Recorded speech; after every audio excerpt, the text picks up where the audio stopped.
écoutez Passeur de mémoire, un programme audio proposé par La Parole Donnée. Claude Martel a consacré l'essentiel de sa vie à étudier et décortiquer la langue provençale. Ingénieur au CNRS, spécialiste de la langue provençale et de ses patois, Claude Martel est également l'auteur de nombreux ouvrages sur l'origine et l'usage de ce dialecte qui a nourri pendant des siècles la littérature régionale.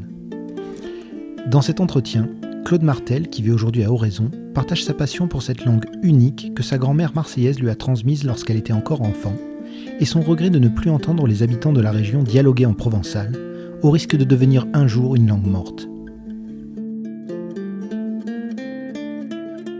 Qui je suis, ça c'est toujours difficile à dire qui on est.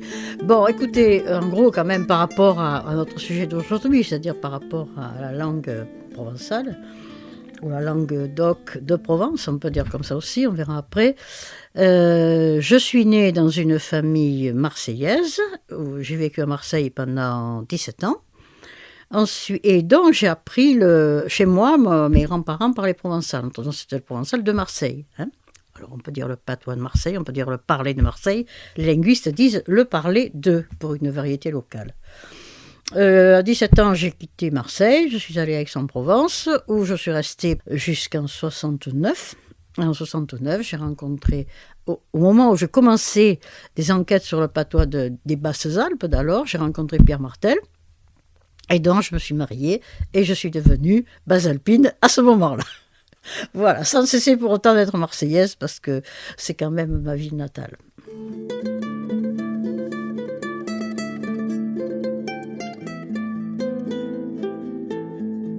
Alors, la langue provençale, quand on désigne les dialectes, c'est-à-dire ces langues régionales qui ne sont plus parlées, il y a diverses façons de les désigner. Il y a la façon de tout le monde, c'est-à-dire, en général, les gens disent patois, quand ils parlent des variétés du provençal, surtout si elles sont locales. Il y en a qui disent provençal, pour ceux qui se parlent le dialecte qui se parle ici, sur la région provençale. Et il y en a qui disent variété de la langue d'oc, ou occitan. Voilà. Tout ça, ce sont des mots qui se sont mis en place à diverses époques. Le dernier étant occitan. Nous, les linguistes, on appelle ça la langue d'oc. C'est une variété de la langue d'oc. C'est la variété du sud-est de la langue d'oc. Puisque la langue d'oc est beaucoup plus vaste. C'est toute la langue du sud de la France par opposition à la langue d'Oïl. Voilà.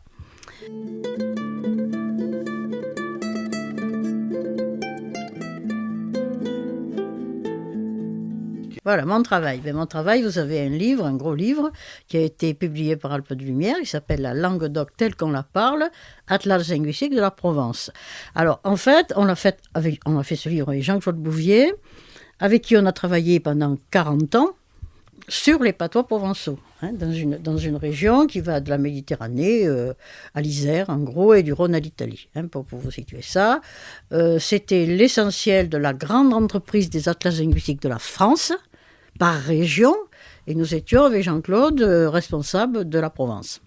Voilà, donc Jean-Claude avait fait sa thèse sur les parlers de la Drôme, parce qu'il est originaire de Romans, et moi j'ai fait tout le reste, en fait, dans tous les autres départements de Provence. Donc mon rapport à la langue, d'abord il a été grand maternel, on va le dire comme ça, mes parents ne parlaient pas, jamais de la vie.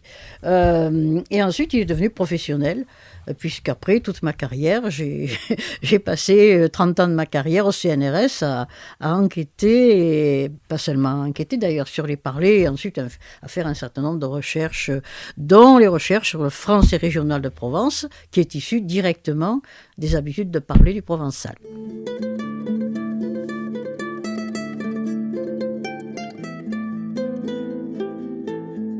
Mes grands-parents le parlaient entre eux, ma grand-mère me le parlait à moi aussi, en particulier, elle connaissait énormément de dictons et de proverbes qu'elle nous disait tous en provençal. Et quand on est petit, on absorbe tout d'une langue. C'est parce que c'est une langue grand-maternelle que j'ai apprise petite, dès que j'ai su parler, que après j'étais bonne en provençal, que ce soit au collège, ou que ce soit à l'école normale, ou que ce soit bien sûr au CNRS. C'est comme ça d'ailleurs que je suis rentrée au CNRS pour faire ce travail. À cette époque-là, quand j'étais gamine, j'ai 84 ans, donc on voyait un peu, ça fait remonter un certain temps. Quand j'étais petite, il était hors de question, et ça Pierre Magnan le dit bien dans son œuvre, que les parents parlent patois à leurs enfants. C'est ma grand-mère qui le parlait, mais pas mes parents. Et ma mère, c'était ma grand-mère maternelle, et jamais ma grand-mère maternelle, celle qui me l'a appris, n'aurait parlé à ma mère un mot de provençal. Parce qu'à l'époque, il fallait parler français, pour être bon à l'école, hein, tout simplement, voilà. Et puis que de toute façon, à l'école, les patois, entre guillemets, étaient interdits. Alors les hommes le parlaient plus parce qu'ils parlaient dans le cadre de leur métier, surtout dans le monde rural, hein. Pas tellement dans le monde, aussi dans le monde des chasseurs. Il peut y avoir des chasseurs des villes, des villages qui allaient chasser, c'est ce qu'on appelle les conservatoires de la langue, des lieux où les gens le parlent plus entre eux. Alors, dans la vie rurale, les pères le parlaient à leurs fils ou les grands-pères à leurs petits-fils parce qu'ils travaillaient avec eux encore à l'époque. Après, ça s'est perdu avec l'urbanisation, avec les changements de profession, avec la perte du monde rural, hein, la décadence du monde rural. Et il y avait par exemple des lieux privilégiés pour cette transmission. Par exemple, les bergers, les viticulteurs. Et puis les chasseurs.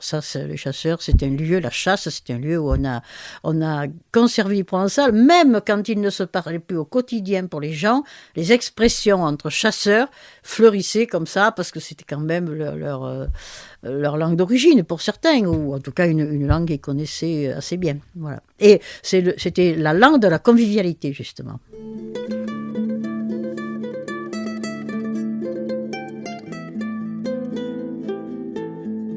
Si on compare à ce qui se passe au Pays Basque ou en Espagne, ou en Languedoc ou en Bretagne ou ailleurs, je sais pas, je vous donne une réponse comme ça qui n'est qu'un élément de réponse.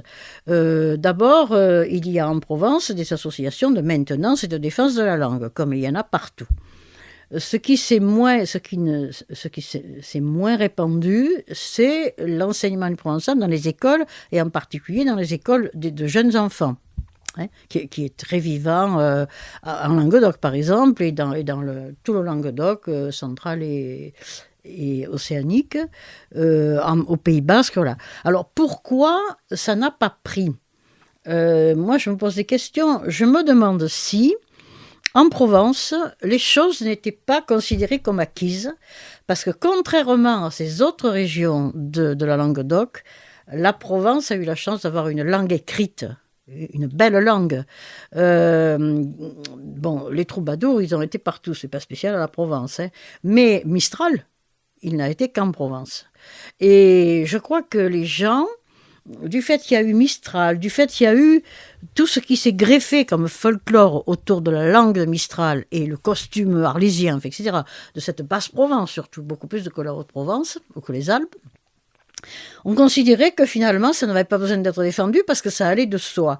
On a beaucoup travaillé à une époque, l'équipe du CNRS d'Aix, sur l'identité provençale du pays d'Arles. Et on a comparé à celle de l'arrière-Var, par exemple. Et on en a déduit que le pays d'Arles était un sanctuaire de l'identité provençale dont la langue faisait partie. Alors, ce sanctuaire existant, je pense que consciemment ou pas, on l'a considéré comme mieux protégé et allant de soi. Et du coup, on s'est certainement moins battu pour l'implanter dans l'enseignement et en particulier dans les écoles avec les jeunes enfants. Je pense que ça tient à ça. Parce que la langue faisait partie intégrante de la culture. Voilà. Seulement, le problème, c'est qu'avec les jeunes générations, elle a quand même cessé de se parler. Aujourd'hui, ce qui la parle encore, ce sont les militants de la langue, les gens qui sont dans les associations de militants, c'est clair. Hein. Même à ma génération, des gens ne le parlaient plus. Moi, je l'ai parlé parce que mon métier le voulait, mais pas au quotidien. Je n'ai pas parlé à mes enfants, par exemple, et mes enfants encore moins, évidemment, et mes petits-enfants encore moins. Voilà. Je pense que c'est une des raisons. Cette place forte de la langue dans l'identité de la Provence.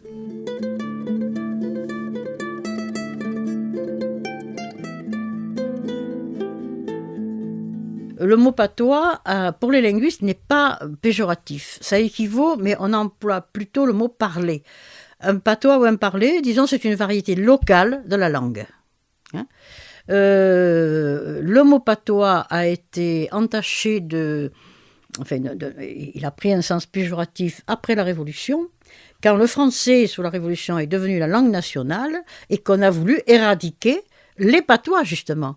Alors, on parle de patois dans une situation qu'en linguistique, on appelle de diglossie, c'est-à-dire deux langues en présence, dont l'une a un statut plus valorisant que l'autre. Donc, le français était la langue dominante, est devenu la langue dominante, et les patois tous, d'ailleurs pas qu'en Provence, partout en France, sont devenus la langue méprisée. C'était la langue de l'Ancien Régime.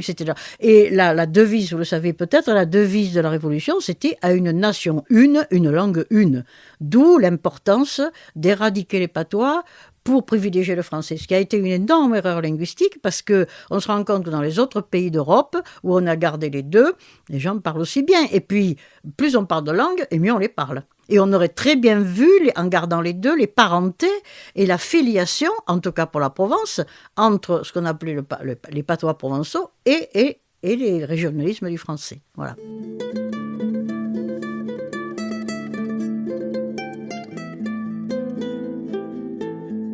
Le livre que je vous montre là, l'Atlas linguistique, a porté essentiellement là-dessus.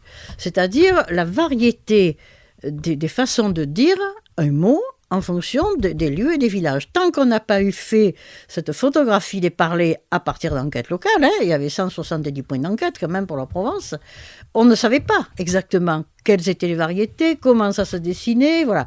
Mais après, maintenant, on le sait très bien et on voit très bien la finesse de la variation. On voit à la fois l'unité de la façon de dire un mot, mais aussi la finesse de la variation d'un village à l'autre, d'un département à l'autre. Par exemple, on voit très bien que la montagne de Lure est une on ne dit pas une frontière en langue, on ne parle pas de frontière parce que rien n'est étanche, mais une zone de transition entre la Basse-Provence et la Haute-Provence, par exemple. Et puis pareil quand on arrive dans les Alpes, voilà.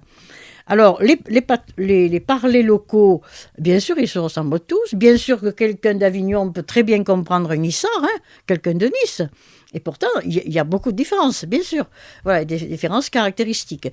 Et pour nous, par exemple, les chercheurs d'atlas linguistique, quand on entend parler quelqu'un, maintenant, avec l'habitude, on se dit, toi, tu es de là.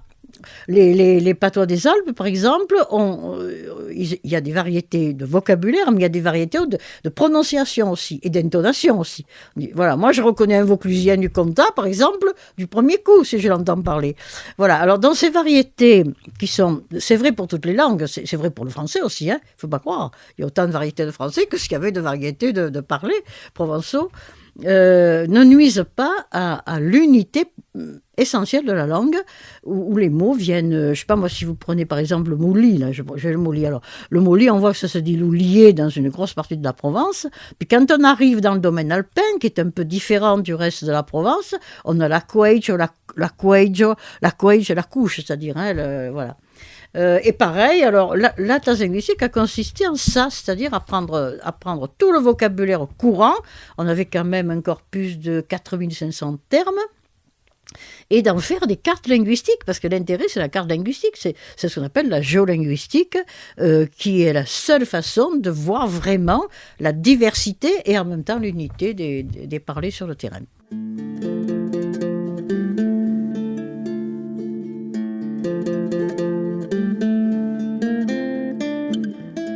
Claude Martel a publié en 2014, 2 ans avant la disparition de l'écrivain Pierre Magnan, un ouvrage consacré à la langue régionale utilisée par l'auteur, qui a situé l'essentiel de son œuvre dans les Basses-Alpes de son enfance. Elle a également rédigé l'ensemble des notes linguistiques des 5 premiers romans de Jean Giono, parus dans l'édition de la Pléiade. Alors, d'abord, ce qui m'a conduit à faire un livre sur la langue régionale de Pierre Magnan, c'est que justement, les études portant sur la langue régionale, quand on dit langue régionale, ce n'est pas le provençal, c'est le français, les variétés régionales du français, qu'on s'entende bien. Parce que là aussi, la terminologie est assez floue. Donc déjà, par vocation, par métier, ça m'intéressait aussi vraiment beaucoup. Puis je la parlais, moi, cette langue régionale.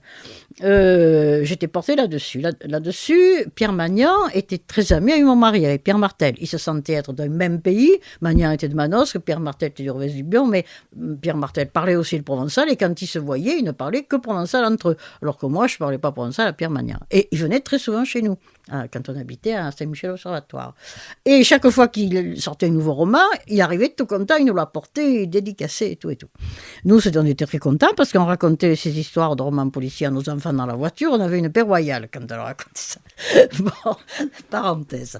Alors, petit à petit, à force de... Je les lisais tous lus, bien sûr, ces bouquins. Et ce que j'ai eu à faire à un moment donné pour publier là, ce que j'ai publié aux éditions Rivage, l'anthologie d'expression, le parler provençal et tout, je me suis servi de ces bouquins pour relever dans les bouquins de Magnan les mots, les expressions des Passezal, enfin, qui étaient les siennes et qu'il met dans la bouche de ses personnages. Hein, d'accord ?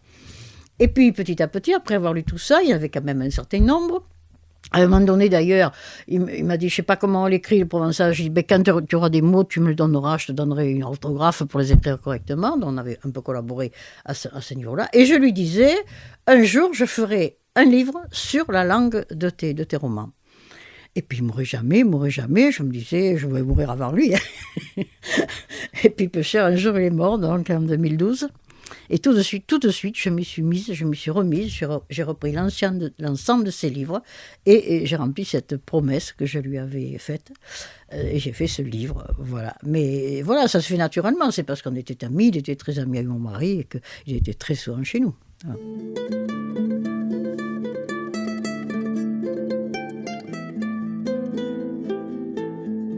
Forcément, ça ancre un auteur dans un lieu. Ça a été même le cas de Giono dans ses premiers romans. Hein. Dans Regain, de Beaumune, tout ça, il y a autant de régionalisme que chez Magnan. Après, il a changé. Après, il est devenu un auteur beaucoup plus mondial, je dirais, avec l'envergure qu'a Giono quand même comme écrivain. Hein. C'est un sacré, en tant qu'écrivain, c'est un sacré écrivain. Voilà. Alors, non. Alors, vous me dites, oui. Alors, c'est vrai que ça ancre une œuvre dans une région. Et pour ce qui concerne Magnan, dans ses romans, c'est surtout la langue qui situe son œuvre en Haute-Provence, beaucoup plus que les descriptions qu'il fait des paysages, des personnages, etc. Les personnages, ils n'ont rien de spécifiquement provençaux, sauf ceux dans lesquels il met les parler d'ici. Maintenant, quand vous dites réducteur, pas du tout. C'est ce que je dis dans la conclusion de ce livre, c'est que la langue de Magnan et celle des auteurs qui ont utilisé des variétés régionales, c'est une richesse, parce qu'il y a des choses que seule une langue peut dire. Et il y a un certain nombre de réalités, de données psychologiques, de données liées à la vie, tout simplement, qui se disent très bien en provençal, et qui n'ont pas l'équivalent en français. Bon, cela dit, après, Magnan, il a volontairement utilisé cette langue pour faire une œuvre littéraire originale, parce que Magnan, en tant qu'écrivain, il avait commencé à écrire, mais pas du tout dans cette veine-là. Il est tombé au moment du nouveau roman. Et en littérature, le nouveau roman, il n'entrait pas du tout. Magnan, il a dit souvent, ce que j'aime, c'est raconter des histoires. Le nouveau roman ne raconte pas des histoires. Alors, il était complètement démuni.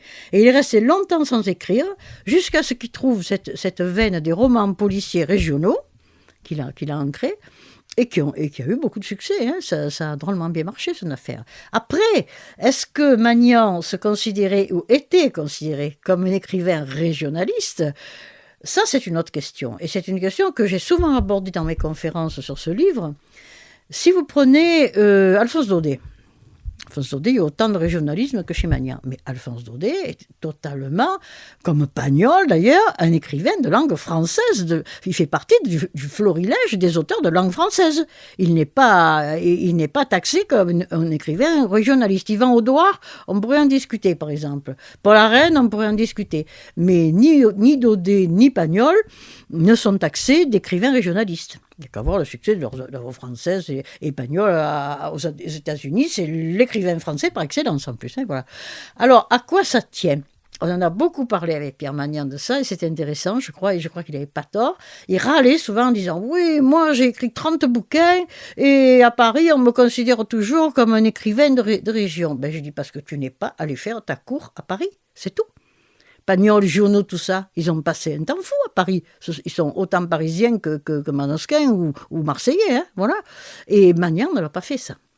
Et du coup, voilà, il n'est quand même toujours de critères que de Paris, hein, il faut bien le dire. Moi, je pense que ça tient à ça. Alors bon, en vue de Paris, alors bien sûr, il a eu le prix du Quai des Orfèvres, mais c'est tout. Après, on le considérait comme un écrivain de manosque, mais il a eu la double malchance, et enfin, on peut le dire, c'est à la fois une chance et une malchance, c'est qu'il était dans l'ombre de Giono. Et que pour les gens vus de Paris, le grand homme, c'était Giono. Et derrière, il fallait se faire une place. Alors, il s'est fait une place. Moi, je pense d'ailleurs qu'on devrait aujourd'hui rééditer ces œuvres-là. On en a parlé avec Daniel Sopagno il n'y a pas longtemps à Sisteron. Ça vaudrait la peine de les republier parce que, contrairement à ce qu'on croit, Magnan écrit une très belle langue française. Quoi, il a une recherche de vocabulaire, une correction du français, il connaît le génie de la langue française. Et le fait d'introduire dans ses livres des perles de la langue du provençal, en fait, redit en français ou carrément en provençal, ça enrichit son œuvre et ça ne la réduit pas. Oui, pour Magnan, Giono était le modèle absolu.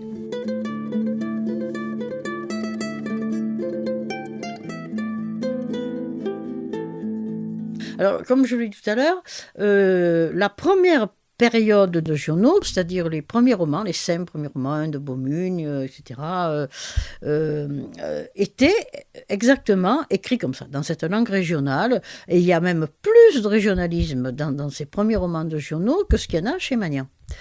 Après, Giono est passé à une autre littérature. Disons une littérature française d'une autre inspiration, d'une inspiration à la fois beaucoup plus lyrique, beaucoup plus métaphysique, beaucoup plus voilà. Ce n'était plus la peinture, même si c'était déjà en germe dans ses premiers romans, ce n'était plus la peinture de la Provence qu'il connaissait, la Provence du quotidien. Hein, voilà. Du coup, il n'a plus du tout employé. Quand je regarde le Chant du Monde, ça n'a rien à voir avec voilà. C'est une inspiration. Totalement, qui a dépassé de beaucoup l'inspiration de ses premiers romans, hein, qui étaient les premiers romans, c'est du Magnan, hein, enfin c'est du Magnan. Magnan, il a fait du Giono première période, on peut dire ça, avec sa plume à lui quand même, hein, parce qu'il avait sa personnalité et son style. Voilà, je crois que c'est tout simple, c'est ça l'explication, c'est que chez Giono, il y avait une dimension d'écrivain, dont on peut dire que c'est allé jusqu'à l'aspect métaphysique, hein, qui n'est pas du tout dans Magnan.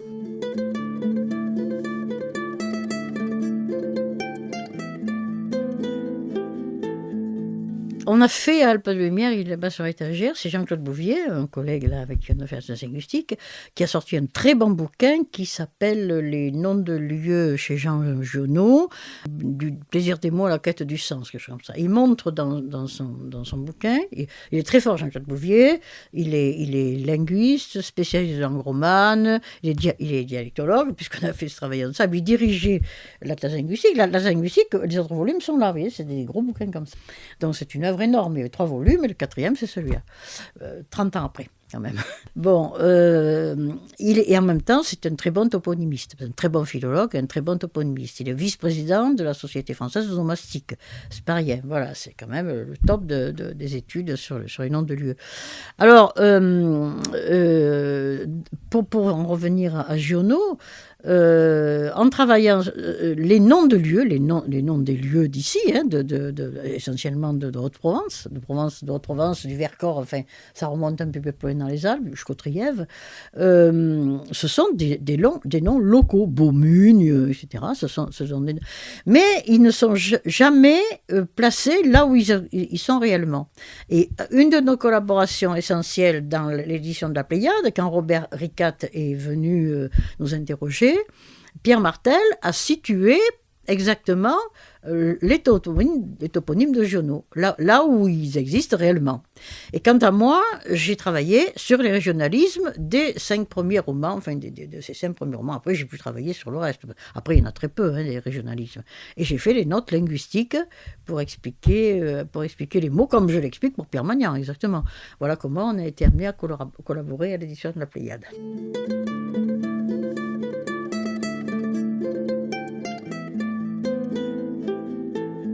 Objectivement, si vous en parlez à des grands... Moi, je ne suis pas une grande spécialiste de littérature, mais si vous en parlez vraiment aux grands spécialistes de littérature et aux spécialistes de Giono en particulier, Magnan n'avait pas cette dimension universelle qu'avait Giono. Magnan. Donc, c'est du très bon roman régional, c'est vrai. C'est du très bon roman policier en plus, voilà. Mais... je ne dis pas que ça manque d'envergure, c'est pas un problème d'envergure, c'est qu'il a fait ce choix de rester dans ce registre-là, où il était bien et où il restituait en grande partie sa propre vie, sa propre jeunesse, sa propre enfance aussi, voilà, et sa propre langue. Après, pourquoi il n'est pas allé plus loin? Ben, je crois que parce que c'est Pierre Magnan n'est pas Jean Giono, et Jean Giono n'est pas Pierre Magnan. Giono n'aurait pas écrit de roman policier non plus, probablement. Enfin, voilà. Et il n'aurait pas écrit de la même manière. C'est pas le même type d'écrivain, voilà. Giono, il fait vraiment partie des très très grands auteurs français, hein, vraiment. Internationaux d'ailleurs.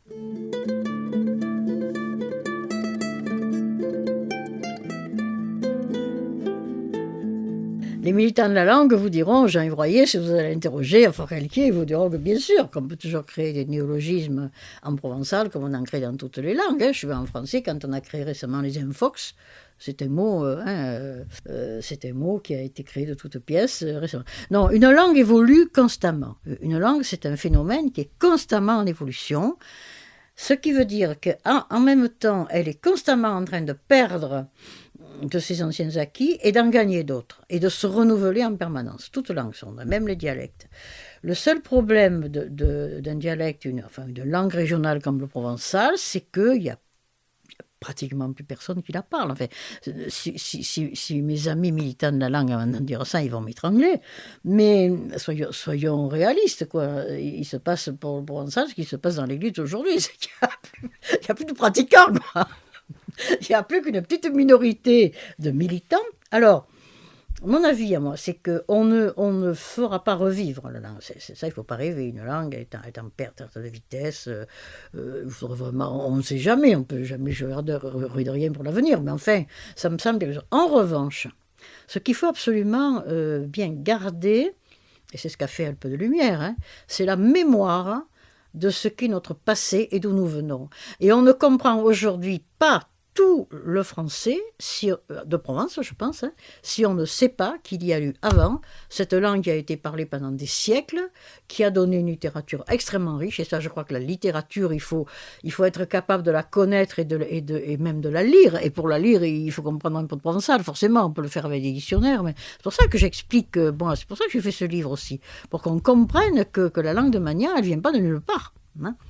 Je crois que l'importance des savoirs et de la mémoire, c'est de savoir d'où on vient. Voilà. Après, je ne suis pas devin, je ne peux pas prédire ce que sera l'avenir du provençal et des dialectes en français en général. Disons que pour le moment, c'est une langue historique, on va dire un peu.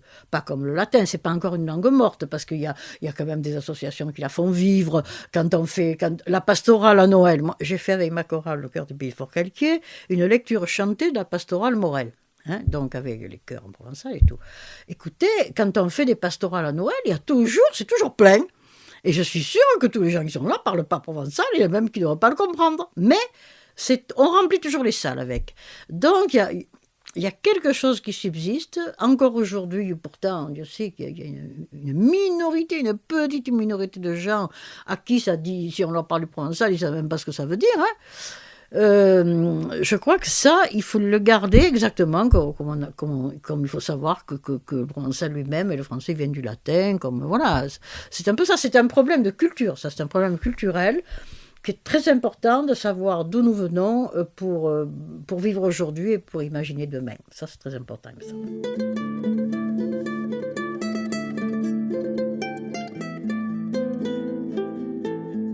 Oh je parle provençal des fois quand je rencontre Jean-Yves Royer. À parler provençal, mais nous j'arrive, d'accord. Ou même d'autres. L'autre jour, Daniel Chambon, tiens, qui est aussi très bon provençaliste, René Martel, oui, ça arrive qu'on se parle comme ça. Mais c'est vrai que je ne parle plus du provençal au quotidien. Je n'ai même pas parlé avec mon mari. On se comprenait, on se serait compris. Avec Pierre Magnan aussi.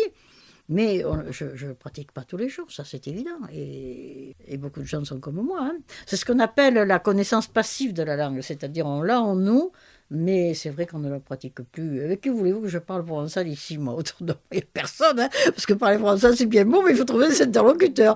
Mais c'est important. Je dis c'est un problème culturel. Les gens qui ont lu ce livre, d'ailleurs, me l'ont dit. Ils m'ont dit, oh là là, mais c'est vrai, ces mots, on ne savait pas d'où ça venait, maintenant on comprend pourquoi, voilà. Comprendre d'où on vient, un peu pour savoir où on va aussi.